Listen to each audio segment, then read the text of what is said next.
Everyone thought he was just a weak orphan, but he becomes the strongest swordsman to kill all demons in the year. Demons still lurk in the darkness of Japan and hunt humans. Naturally, humans hate them, and a half-demon girl named Suzuin is no exception, even as Suzuin keeps crying and apologizing her. Dad kicks her out to the shed, and her brother Jinta can only hopelessly watch this unfold. However, he cannot bear to see his dear sister being insulted and tormented each day, so one stormy night he decides to run away from the city with her as they seek shelter from rain in an abandoned house in the forest, unsure about where to go next. A kind swordsman approaches them and asks them to come with him if they have no home. Jinta and Suzuin follow the man named Mara to the swordsmith village deep in the mountains, where they meet his daughter Shiryuki. Shiryuki gets excited when she learns that the two kids her dad brought in are going to be living with them, and while Jinta gets smitten by Shiryuki's cuteness at first sight, Suzuin takes some time to overcome her nervousness to open up to her. Soon they start living together as a family, and Jinta starts taking swordsmanship lessons from Modara, who is the village's guardian. One day, as Jinta, Shiryuki, and Suzuin are returning home after playing in the river with a friend, Jinta brings up the topic of Shiryuki's mom. She tells him that her mom is the village priestess and she is not allowed to leave her shrine. Only her dad, who is the village guardian and the village chief, can meet her, because if she meets common people, her holy powers will decrease. Shiryuki says that she has not seen her mom in years, but she just sighs it out of her system and heads back as time passes. After that, Jinta keeps training under Madharu and grows closer to Shiryuki, with Suzuin being the third wheel between them. And then one day, tragedy strikes the village as a demon kills Shiryuki's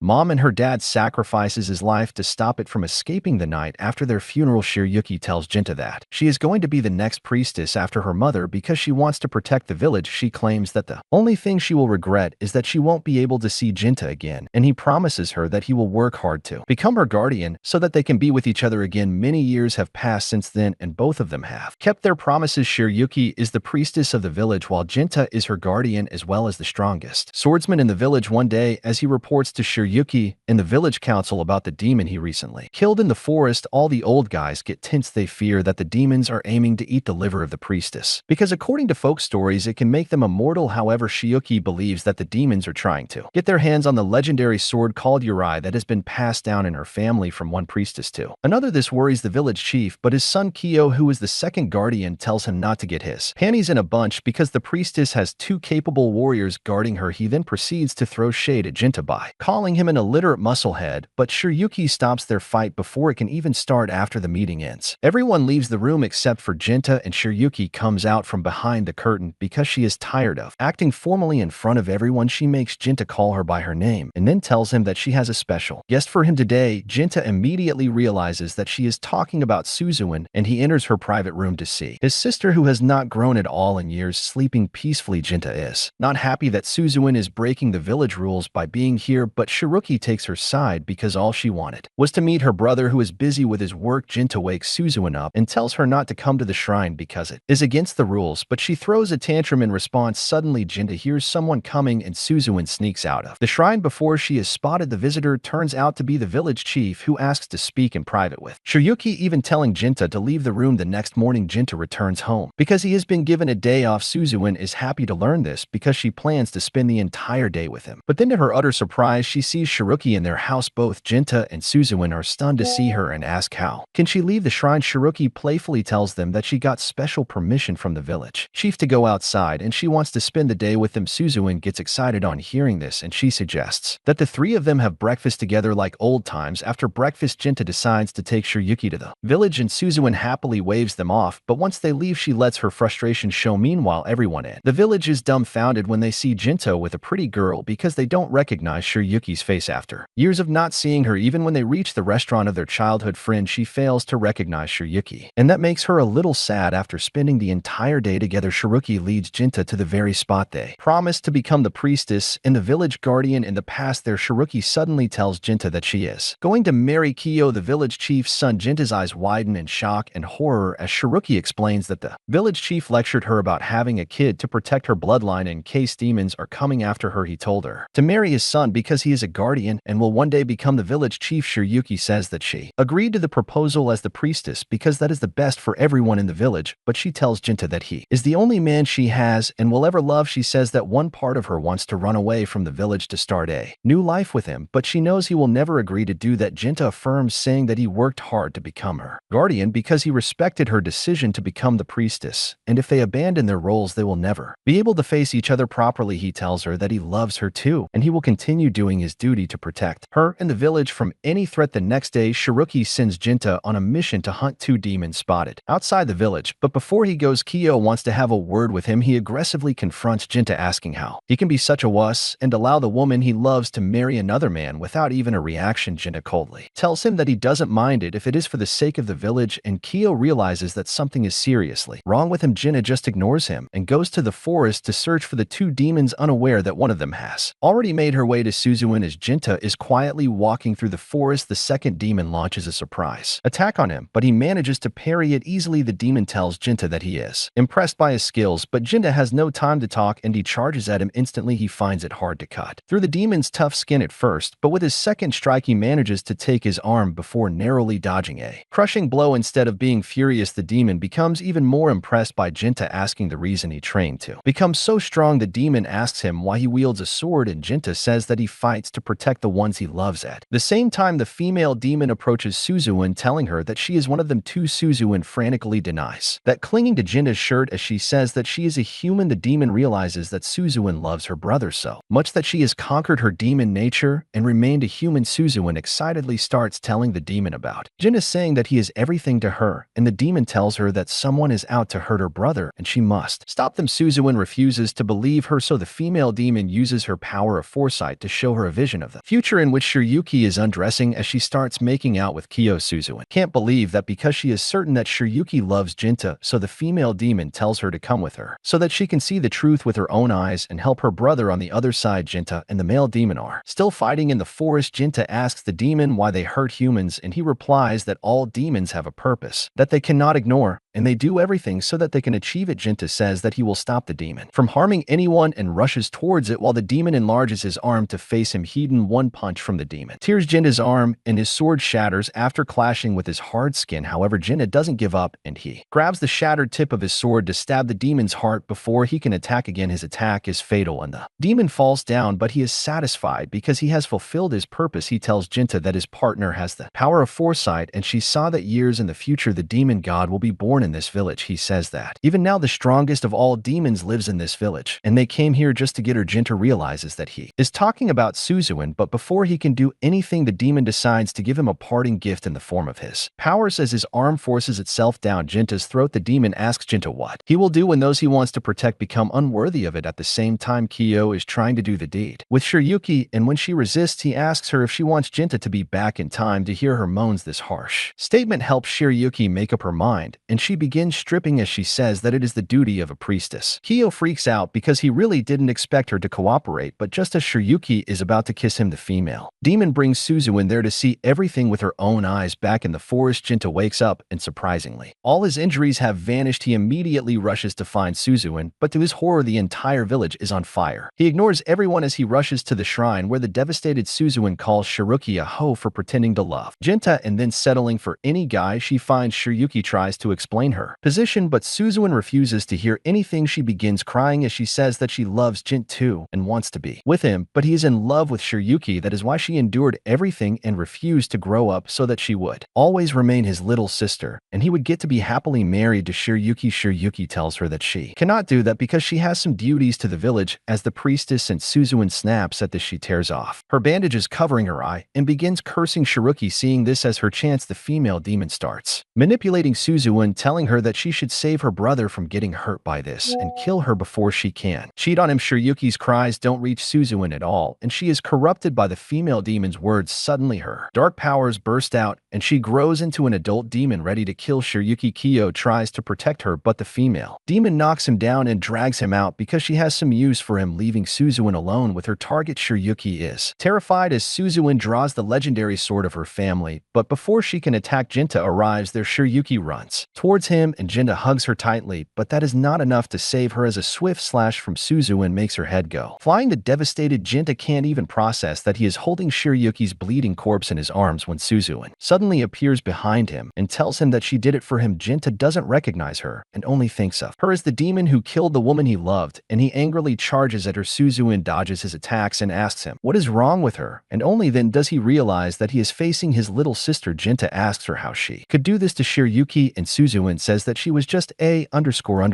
who was going to cheat on him, so she killed her. She tells Jinta that he should be happy that she saved him from getting heartbroken, but the more she talks, the angrier Jinta gets. His rage begins to activate the power the demon gave him, and he realizes that the woman in front of him is no longer his little sister. He charges at her with pure hatred, but his sword shatters on impact with Suzuan's demonic aura. Jinta feels pathetic because there is nothing he can do, but then he realizes that he can use the demon's power and his hatred to avenge Shiryuki's death. As he transforms his hand, Suzuan tries explaining that she only did this to make him happy, but Jinta yells at her to shut up. Suzuan starts crying, saying that now Jinta is also going to abandon her just like everyone else. She says that if he can't appreciate what she did for him, she doesn't care about anything else. She screams that she hates him as she begins darting around the room, telling him that she is his true family and everyone else is a stranger. Jinta tells her to shut up, and Suzuan stops, realizing that he won't listen to anything she is going to say. In response, she suddenly walks up to him and stabs him, but when she tries pulling her hand out, she finds that it is stuck. As she struggles to pull it out, Jinta remembers how he never hit his sister even once, and then punches her with full strength, leaving a hole in her body. As the injured Suzuan gets up, Jinta dashes at her with full power. However, he fails to harm her as the female demon arrives there at the last moment and sacrifices herself to save Suzuan. She tells Suzuan to run away, and she picks up Shiryuki's head and tells Jinta that she hates everything now, so she is going to burn the entire world. She tells Jinta to remember her, because no matter how much time passes, she will come to visit him one last time before everything ends. Jinta struggles to go after her, but the female demon laughs as she uses all her strength to hold him in place. She lets go only after Suzuan escapes and cheerfully yells that she fulfilled her purpose. Jinta asks her if her purpose was needless bloodshed, and the demon tells him that she saw far ahead into the future. Soon humans will discover electricity, and their artificial light will illuminate the nights, leaving no place for demons to hide. However, what she has done here will ensure that demons keep on thriving even as technology grows. After saying that, she dies with a smile and her body turns to dust. Once everything is over, Jinta's rage and hatred suddenly turn into grief, and he hugs Shiryuki's body and cries while apologizing over and over again for failing to protect her. Soon after that, the villagers start rebuilding their homes, but Jinta, now completely alone in this world, decides to leave on a journey. As soon as he leaves his house, he finds the village chief waiting for him. They go to the village restaurant, where Jinta tells the chief that he is going on a journey to train himself from scratch so that he can protect the village from the demon god in the future. The village chief realizes that the demon god is going to be Suzuan, and he asks Jinta if he is sure that he can stop her. Jinta says that he will do what needs to be done, and the chief once again asks him if he will give in to his desire for revenge and kill his sister. Jinta replies that he can never forgive the person who killed Shiryuki, and it doesn't matter that it was his sister. He says that he is full of hatred, but despite that, he wants to find a peaceful solution if it exists. The village chief is relieved to hear that despite turning into a demon, Jinta still has his humanity. To bid him farewell, he gives him the legendary sword Yurite, saying that since Shiryuki's bloodline has ended, the sword has no owner and Shiryuki would want him to have it. Jinta accepts the sword, and then suddenly the village chief falls to his knees before him. He apologizes to Jinta, saying that he knew that he and Shiryuki loved each other, but despite that, he made her marry his son. He says that everything he said to Shiryuki about the benefit of the village was just an excuse, and he just wanted her to marry his son Kyo because he liked her too. The village chief says that he is to be blamed for this tragedy